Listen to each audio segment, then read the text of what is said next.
Chrono Cross was, is, and probably will be the poster child of misunderstood JRPGs forever.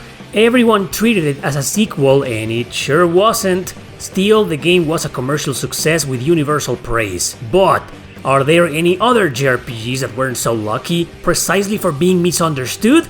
Well, we're about to find out, so let's begin. Number 10. Legend of Mana. Obviously, you know Secret of Mana was a huge commercial success worldwide, and despite Trials of Mana, which came afterwards, wasn't localized back then, its reception was similar. So when the long-anticipated Legend of Mana came out, players and reviewers were confused.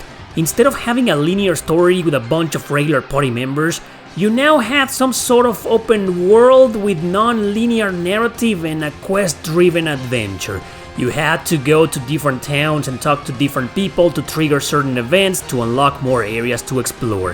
Which meant it was cryptic as hell, especially for its time. You gotta understand, back then, open world RPGs weren't a thing, especially in Japan. So nobody knew what to think of this game.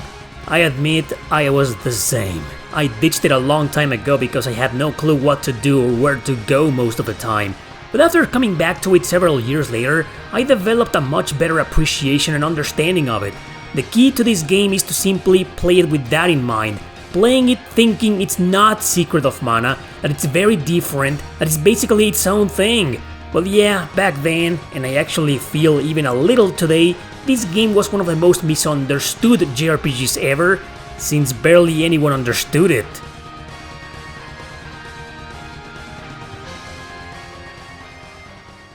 Number 9. Blue Dragon. This is the first video game Hironobu Sakaguchi created after quitting Square Enix. You probably already knew that, but what you probably didn't know, or maybe you don't remember if you were there, is that the hype for this was absurd. The creator of Final Fantasy quits Square, creates own company and develops a new RPG. Emphasis on the creator of Final Fantasy. What would you expect from that guy? Well, you certainly wouldn't expect a game with a bunch of kids summoning funny-looking dragons, with art style by Akira Toriyama and a Nickelodeon-looking alien like being the bad guy. It felt more like a Dragon Quest-inspired game than a Final Fantasy spiritual successor, which is what most people were expecting from it. Of course, a year later, Sakaguchi will develop the masterpiece that is Lost Odyssey, immediately restoring faith in his company. And I'm not saying Blue Dragon was bad, in fact, it's a pretty good game, but it's just not what people expected from him, and not the masterpiece we wanted it to be, and not a game available for more JRPG-oriented platforms like PlayStation or Nintendo. Instead, it was an Xbox 360 exclusive, a console known for many other genres and not JRPGs. Why this last happened is a story I'm sure you can find easily online. But back to the point at hand, Blue Dragon, as a result of all of this, was completely misunderstood and also therefore underappreciated.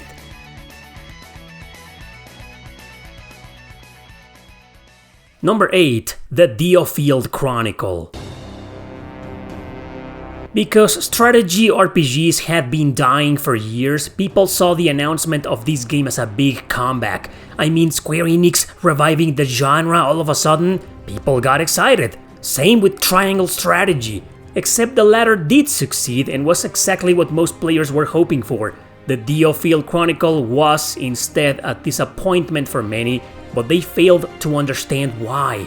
A lot, and I mean a lot of people, cannot tell the difference between a publisher and a developer. In this case, they just see the logo Square Enix and expect an ambitious and graphically impressive AAA game. They forget Square Enix is mostly a publisher nowadays and barely develops games other than Dragon Quest and Final Fantasy. In the past and even present, they have published JRPGs other studios created and developed. In this game, the studio's name is Lancarce. So this game turned out to be a low-budget real-time strategy RPG and not a Final Fantasy Tactics clone. And since that is a subgenre most JRPG fans aren't familiar with, because, well, there are barely any JRPGs like it. They rejected it and trashed it with ignorant criticism. To me, this is an excellent game. It's no masterpiece, but it could have been one had Square Enix put more money into it.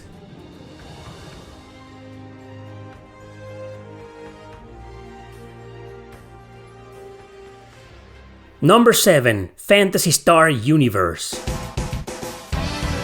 This was pretty easy to explain. The game itself wasn't exactly misunderstood, it was its publishing. Sega had taken the series into a different direction in the late 90s with the release of Phantasy Star Online, a massive commercial success worldwide. So when this new saga was announced, Sega also promoted the first game as, big mistake, an online game, just like its predecessor. And, well, sure, the game could be played online, no problem, but in reality it was mainly a linear, regular and traditional action JRPG with a solid, long and well-written story, lasting for about 30 hours minimum. It was a regular JRPG, but stupid Sega felt they were the kings of console MMORPGs and the advertisement was misinterpreted. In lieu of this, gamers were severely confused and the ones uninterested in online console gaming dismissed it. They did the exact same thing with its sequel, Ambition of the Illuminus. An even more stupid decision was to advertise this one as an expansion pack, which was technically a lie. I say technically because it isn't 100% a lie, but at the same time, this is its own game, a direct sequel, another fully fledged action JRPG with more than 30 hours of main story playtime offline. Like, what the hell, Sega? How did you expect these games to succeed when you never advertised them as such? And so, lo and behold, both ended up being completely misunderstood. Are they any good? Yes, they are, though they may be outdated for today's standards on controls, camera, and combat. But back then, man, let me tell you, these games were a blast. But people expected them to be like Phantasy Star Online, which also had a story mode, by the way.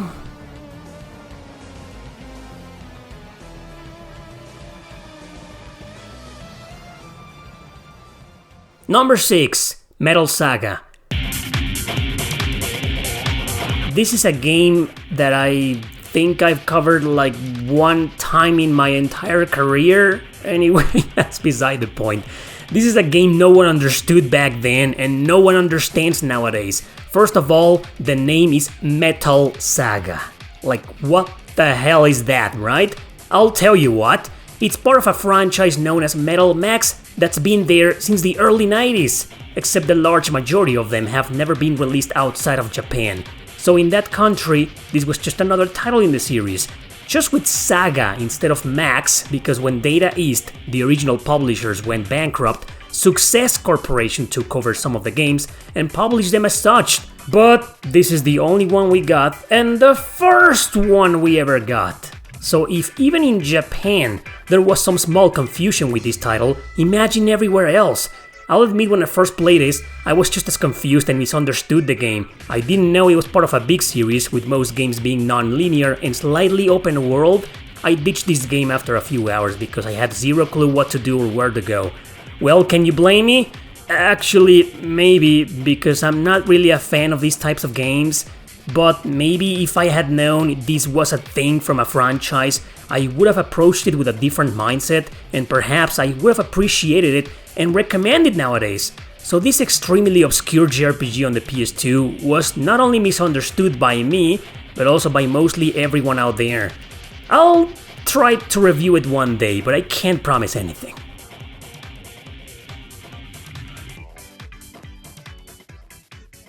Number 5. Final Fantasy VIII. Oh man, here we go. So this game had a couple of gameplay mechanics that ruined the experience for a lot of people, the junction system and the leveling system. I don't want to sound like a broken record since I've criticized this game in the past numerous times because of those two reasons, so I'll be very quick.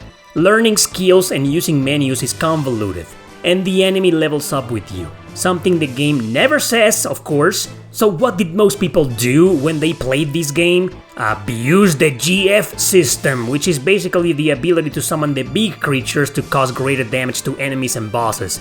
That's how most of them got through somewhat easily until they noticed that none of the summons were working very well against certain bosses. Which meant nasty difficulty spikes came along, like the final boss for example, ruining any hope of ever finishing it.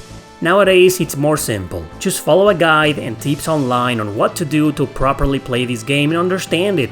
And even if you don't succeed 100% in understanding it, you'll still get a long, fun adventure with fantastic music, lore, and a cheesy romance if you're into that. I mean, I was when I was in my early 20s, you know. Anyway, this game still is one of the most misunderstood JRPGs of all time. Whether that misunderstanding is justified or not is up to you.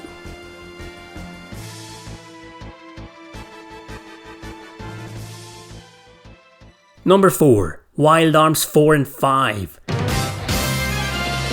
First, there was Exit Games as the publisher instead of Sony for these two. Close to zero advertising was done.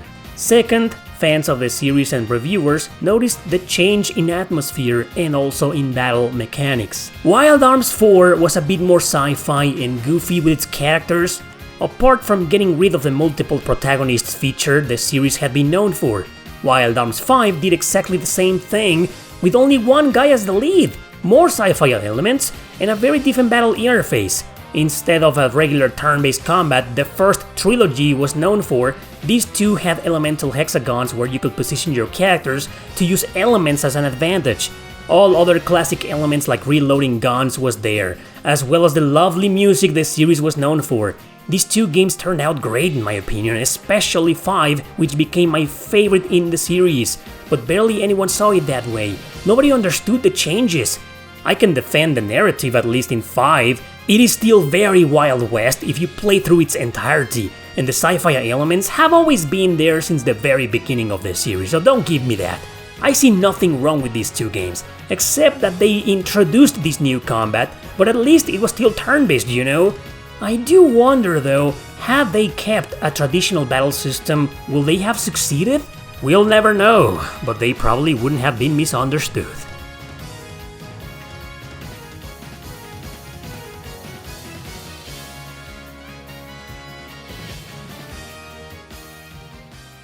Number 3. Suikoden Tierkreis. Suikoden wasn't as popular as it is nowadays back then, especially with the remasters or the JRPG Chronicle scandal from last year.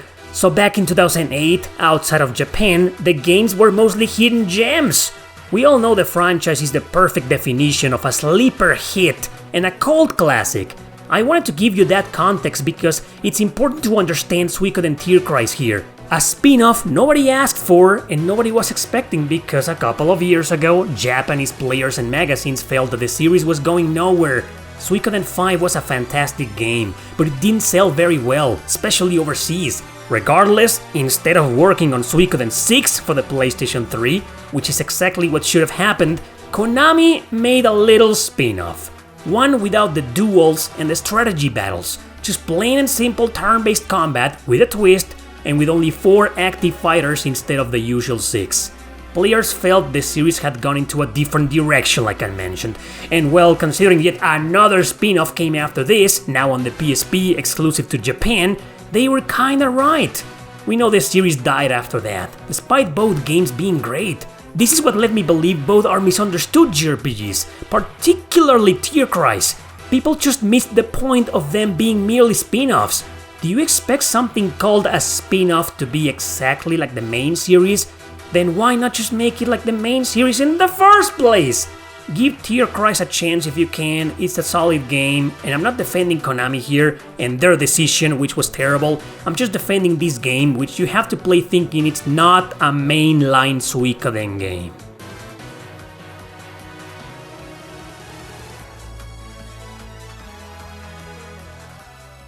Number 2. Lost Dimension. This one pisses me off. I'm gonna have to roast the reviewers here again. Sorry, but not sorry. It's infuriating to see these dumbass journalists who compare everything to Persona 5 or Chrono Trigger because they've barely played any JRPGs in their lives. So for this game, they always compare it to Valkyria Chronicles. Oh, and they also said it was a visual novel. Feeling like they didn't even play this game at all, or gave it a proper chance. Plus, it's a difficult one, so I wouldn't be surprised if they never made it past the first couple of hours. Let's address the visual novel problem first. It's a lie. It's not a visual novel. Hell, the Trails series have more dialogue than this game, I swear, and no one calls them as such. It has more dialogue than usual, sure, but guess what? It's a gameplay mechanic. It isn't just silly chit-chat. You have a terrific story needed to be conversed by several different characters who don't trust each other in order to find out who's a traitor and who's not. Wanna play a visual novel RPG? Play Sakura Wars, Tears to Tiara 2, or the Uta Wararumono trilogy, cause this is definitely not. And second, how in blazes is this like Valkyria Chronicles? It's nothing like it! The only thing it's got in common is that characters move freely within a limited area and some of them use guns. What? That's why? In Valkyria, characters have their own AP bar to move around, and different classes for it. Here, there's no AP. And guns? Well, these characters are supposed to be soldiers in a modern setting, so every game with characters now is gonna be a clone of Valkyria Chronicles? I swear this sheer ignorance of gaming journalism is beyond ridiculous these days. And sure, back when this game came out, it was also just as ridiculous.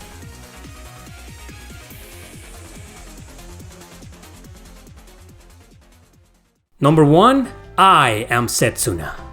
Well, I am Eric, but you know the game is called I Am Set. Oh, that was a stupid joke, I'm sorry.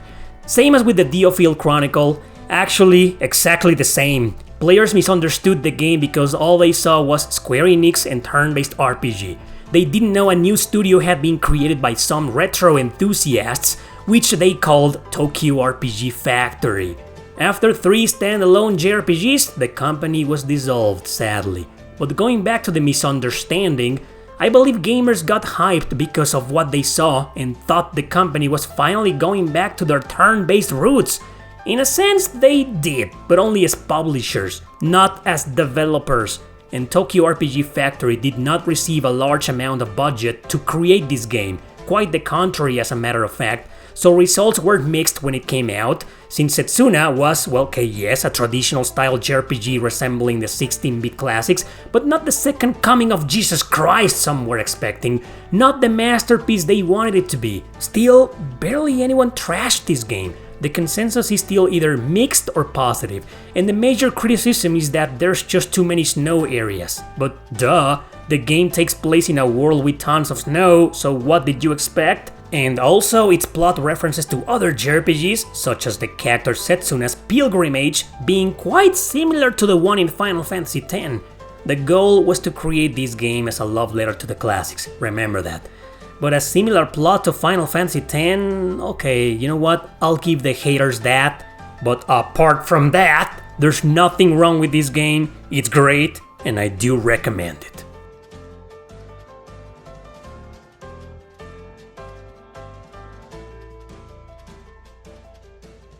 I got these JRPGs as honorable mentions. They should have been in the video and you know that, but I've defended them and explained their situation hundreds of times, so that's all I got. Oh, and maybe Xenoblade Chronicles 6, I don't know. Thanks for watching, don't forget to subscribe and share this video with your friends. And don't misunderstand the video, okay? See you next time.